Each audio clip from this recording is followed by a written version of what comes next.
시간 하나님께서 우리에게 주신 말씀 욥기 16장 19절에서 22절까지 함께 보시겠습니다. 욥기 16장 19절에서 22절까지 한 말씀 함께 보시겠습니다. 구약성경 777쪽에 있습니다.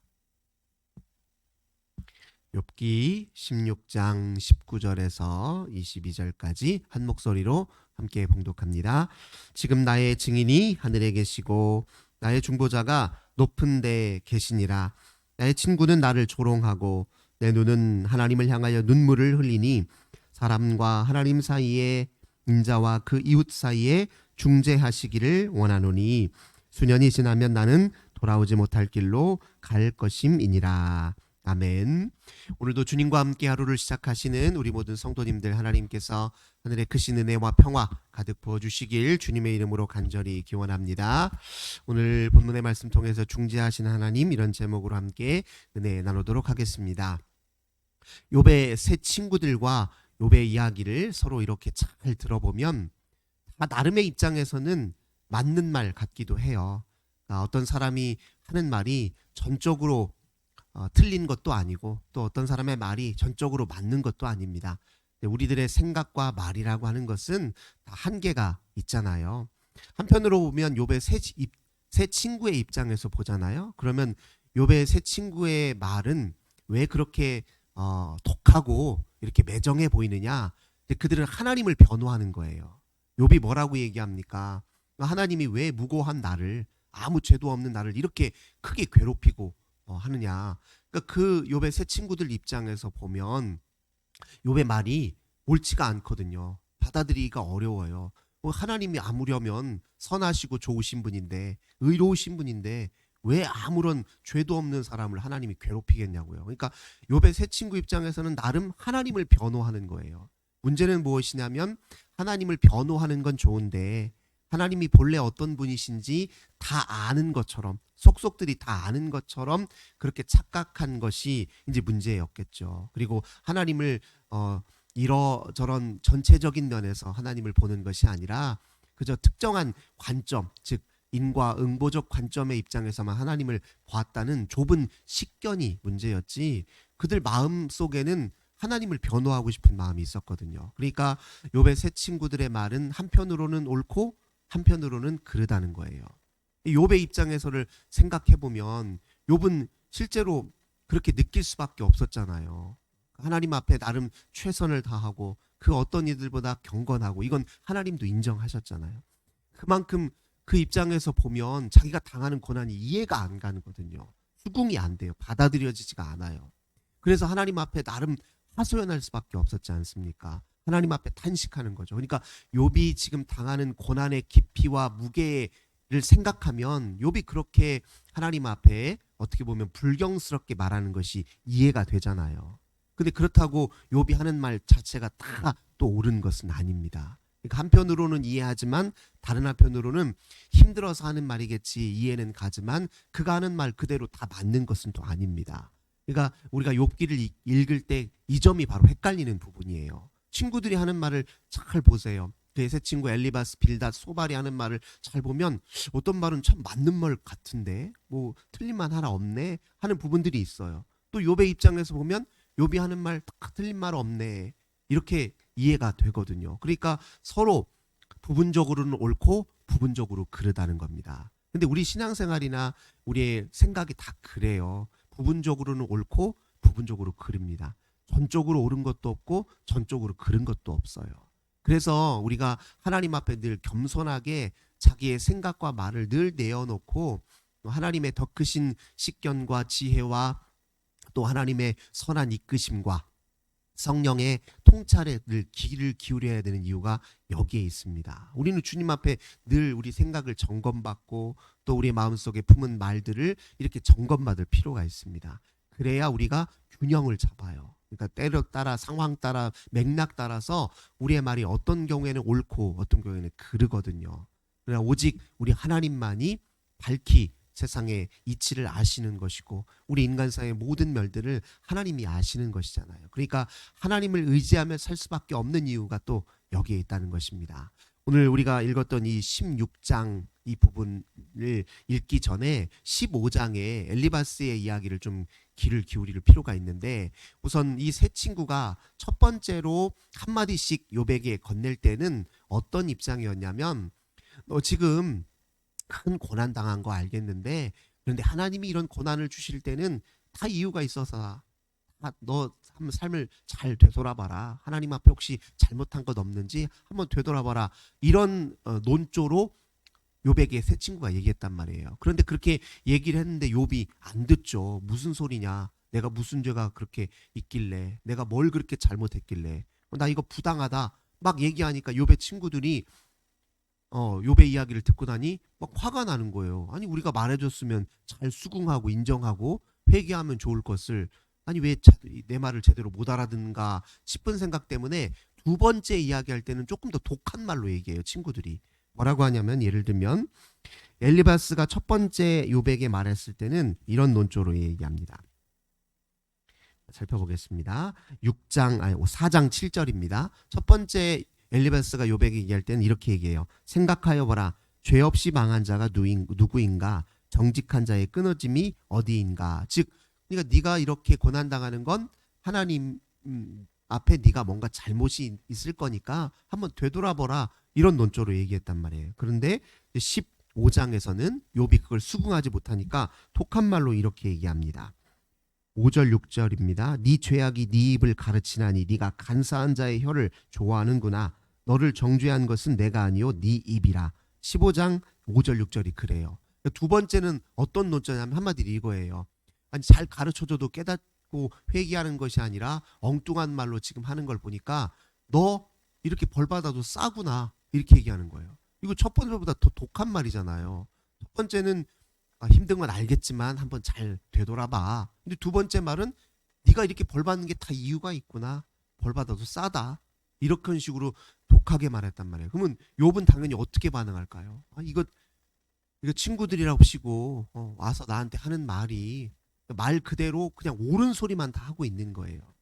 근데 욥의 마음속에 한편에 내 친구들의 말이 맞을 수도 있겠다라는 생각이 왜 없겠어요. 그런 얘 말대로 진짜 내가 뭐 큰 잘못을 저질렀나 하는 생각도 들겠죠. 그러니까 더 화가 나는 거예요. 사람이 그렇잖아요. 옳은 소리 들으면 정말 그럴지도 모른다는 마음이 들면 막 더 마음이 갈등이 생기고 괴로운 생각이 들잖아요.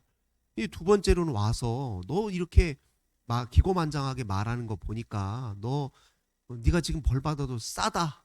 너 지금 벌 받을 만 하네. 이렇게 말을 하니까 욥의 입장에서는 더 화가 나고 속이 상하고 절망스러운 겁니다.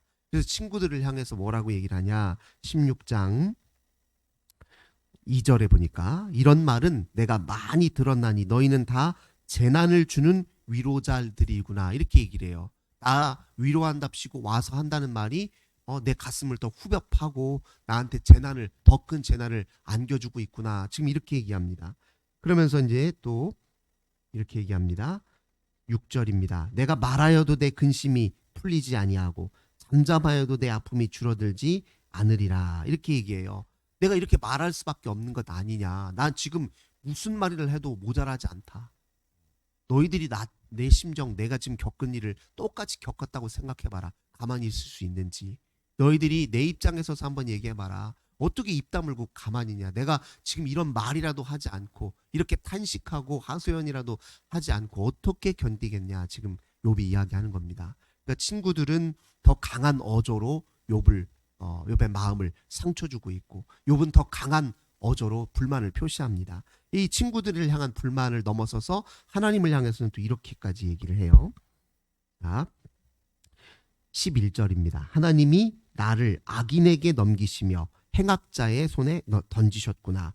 내가 평안하더니 그가 나를 꺾으시며 내 목을 잡아 나를 부서뜨리시며 나를 세워 관역을 삼으시고 그의 화살들이 사방에서 날아와 사정없이 나를 쏘므로 그는 내 콩팥들을 꿰뚫고 그는 내 쓸개가 땅에 흘러나오게 하시는구나. 이렇게 하나님을 향해서 뭐라고 얘기합니까? 하나님, 괴롭혀도 정도가 있죠. 어떻게 이렇게 잔혹하게 잔인하게 저를 이렇게 포벽하시고 때리십니까? 어떻게 저로 하여금 이렇게 마치 날아오는 화살을 나를 방패 삼아서 내 앞에 이렇게 화살을 향해 날아오는 화살을 방패 삼아서 나를 앞세우실 수 있습니까? 이렇게 얘기하는 거거든요. 근데 이 말이 심정적으로는 이해가 가죠. 욥이 얼마나 힘들면 이렇게 했어요. 근데 이 말 자체는 진실은 아니잖아요. 하나님이 욥을 정말 방패 세우셨습니까? 하나님이 정말 그의 목을 꺾으셨냐고요? 그건 아니잖아요. 근데 욥이 지금 얼마나 힘이 들면 이렇게 쏟아넣겠냐. 그러니까 욥의 말이 이해는 가지만 그 말 자체는 맞는 말은 아니죠. 진실은 아닙니다. 그가 하나님 앞에 쏟아넣는 말 자체를 진실은 아니에요. 그러니까 이렇게 쏟아내는 과정에서 또 욥은 균형을 또 잡아요. 막 사람이 그렇잖아요. 화가 나고 힘이 들면 이 말 저 말 딱 쏟아내게 되어 있습니다. 그 감정의 언어라고 하잖아요. 그 정서의 언어입니다. 거기에는 진실도 있고 거짓도 같이 있어요. 그러니까 다 쏟아내고 나면 또 마음이 또 다른 생각이 또 들어요. 그 다음에는 오늘 읽었던 본문에서는 뭐라고 얘기하면 이렇게 얘기합니다. 지금 나의 증인이 하늘에 계시고 나의 중보자가 높은 데 계십니다. 하나님, 그래도 하나님 내가 지금 힘들어서 말은 그렇게 했지만 주님이 어떻게 정말 그렇게 하셨겠습니까? 주님이 정말 나를 방패 삼으셨겠습니까? 나를 일부러 내 목을 꺾으셨겠냐고요. 주님, 저 친구들의 저 말과 나 사이에 하나님이 좀 대신 좀 중보자가 되시고 변호 좀 해주세요. 저들이 저렇게 독한 말로 나를 괴롭히는데 하나님 그거 아니라고 좀 당신이 나를 좀 변호해 주십시오. 지금 이렇게 얘기를 하는 거거든요. 하나님 말고 누가 내 편이 있습니까?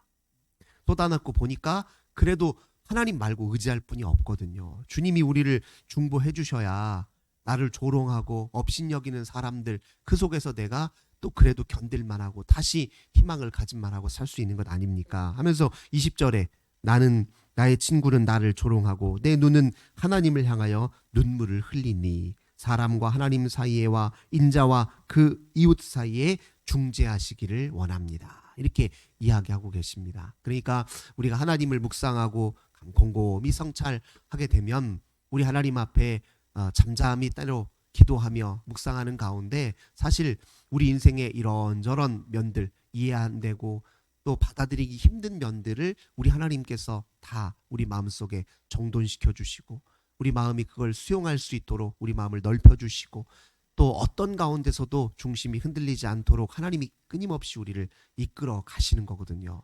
그렇게 그 과정 속에서 하나님은 중재하시는 하나님이다. 어떤 면에서 중재하느냐? 내가 선과 악 이 사이에서 그리고 진실과 거짓 이 사이에서 갈팡질팡할 때가 있는데 거기에서 중심을 잡도록 중재해 주시는 분이다. 모든 면을 다 살피어서 바른 길을 찾도록 나를 이끄시는 분이다. 이것이 바로 이제 오늘 욥의 이 고백 속에서 또 우리가 이해할 수 있는 하나님의 면모라는 것입니다. 그렇게 하나님을 의지해야 짧은 인생 여기 22절에 욥은 이렇게 표현해요. 수년이 지나면 나는 돌아오지 못할 길로 갈 것이다. 이게 우리 인생의 이제 짧은 인생, 유한한 인생에 대한 말을 이렇게 표현하는 것이고 얼마 안 있으면 나 곧 죽을 것 아닙니까? 그런데 이렇게 짧은 인생, 죽음과 고뇌와 아픔 속에서만 허우적거리다가 내 인생 마감할 수는 없는 것 아닙니까? 내가 그나마 주님을 의지하고 그리고 내 편에 서시는 하나님을 그래도 신뢰해야 그나마 내가 이 짧은 인생 속에서도 내 나름의 인생의 의미와 그리고 가치를 찾을 수 있는 것 아닙니까? 라는 고백으로 지금 욥이 이렇게 말을 하고 있는 것이거든요.